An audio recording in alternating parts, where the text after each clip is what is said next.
Hello friends, मैं doctor Kapil Saini, Ayurveda joint pain consultant and health coach. आज के वीडियो में हम बात करेंगे मौसमी की, जिसका प्रयोग हम जूस के रूप में या एक फल के रूप में करते हैं। लेकिन मेडिसिन के रूप में हम इसका प्रयोग कैसे कर सकते हैं? अगर हम ये जान लेते हैं तो हम खुद को और अपने परिवार को स्वस्थ बना सकते हैं। इन सभी तरीकों का प्रयोग मैं खुद पर और अपने पेशेंट पर करता हूं, जिससे काफी सारे अच्छे रिजल्ट हमें देखने को मिलते हैं। तो आप भी ये सारी जानकारी अगर आप चाहते हैं कि आप इसका प्रयोग करें तो आप इस वीडियो को पूरा देखें। आइए शुरुआत करते हैं। सबसे पहले मौसमी को समझना जरूरी है।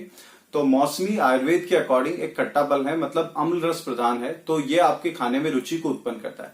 तो अगर किसी रोगी को अगर अग्निमांद्य हो गया, उसकी भूख कम हो गई है और अगर आप उसे मौसमी के रस का प्रयोग करवाते हैं तो उसकी भूख जागृत होगी और उसका डाइजेशन धीरे धीरे ठीक होगा, उसका खाना पचना स्टार्ट होगा। तो अगर रोगी कमजोर है, उसको भूख बिल्कुल नहीं लग रही है, तो आप उसे मौसमी का रस का प्रयोग करवा सकते हैं। लेकिन यहाँ ये ध्यान रखना जरूरी है कि उसका रोग ऐसा होना जरूरी है जिसमें आप उसे खट्टा दे सकें, क्योंकि काफी सारे रोग ऐसे हैं जहां हम खटाई का प्रयोग नहीं कर सकते हैं। तो उन कंडीशन में हमें मौसमी का प्रयोग नहीं करना है। इसके अलावा मौसमी जो है, गर्मी में आपके शरीर में बहुत सारे साल्ट लॉस जो होते हैं, तो ये एक बहुत ही अच्छा फ्लूइड बेस्ड फ्रूट है, जिसमें बहुत सारे रेशे भी होते हैं, फाइबर रिच कंटेन भी है और बहुत सारे मिनरल्स होते हैं। तो आप गर्मी में इसके जूस का प्रयोग कर सकते हैं। और इसके जूस के प्रयोग करते समय आप उसमें थोड़ा काला नमक और थोड़ी काली मिर्च मिलाइए, ताकि इसके गुणों में और ज्यादा वृद्धि हो। अगर आपको गैस की शिकायत है तो आप 1 कप मौसमी के रस का प्रयोग उस वक्त कर सकते हैं। तो आपको उसी वक्त आपकी जो अपान वायु है वो नीचे के रास्ते से अनुलोमित होकर निकल जाएगी, क्योंकि इसमें अनुलोमन का भी एक गुण है। तो ये आपके शरीर में आपके मल को भी अनुलोमित करती है, अपान वायु को भी अनुलोमित करती है। और अगर आपको पेशाब रुकने की दिक्कत है तो वहां भी इसका प्रयोग कर सकते हैं। ये आपके पेशाब को भी अनुलोमित करती है।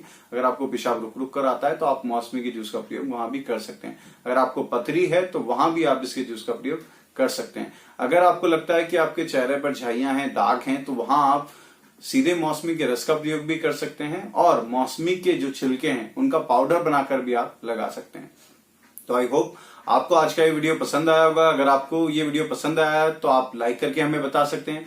आप अपने प्रश्न और सुझाव कमेंट करके हमें बता सकते हैं। हमारे साथ कंटिन्यूअसली जुड़े रहने के लिए आप चैनल को सब्सक्राइब कर सकते हैं। लेकिन इन सबसे जरूरी चीज, आप इस ज्ञान को अधिक से अधिक लोगों तक पहुंचाइए, ताकि इस ज्ञान का प्रयोग करके जो हमारे पूर्वज स्वस्थ और दीर्घायु जीवन बिताते थे, वो भी आयुर्वेद के इस प्राचीन ज्ञान का प्रयोग करके हम सभी लोग अपने जीवन को सुखायु बनाएं। जय हिंद, जय भारत।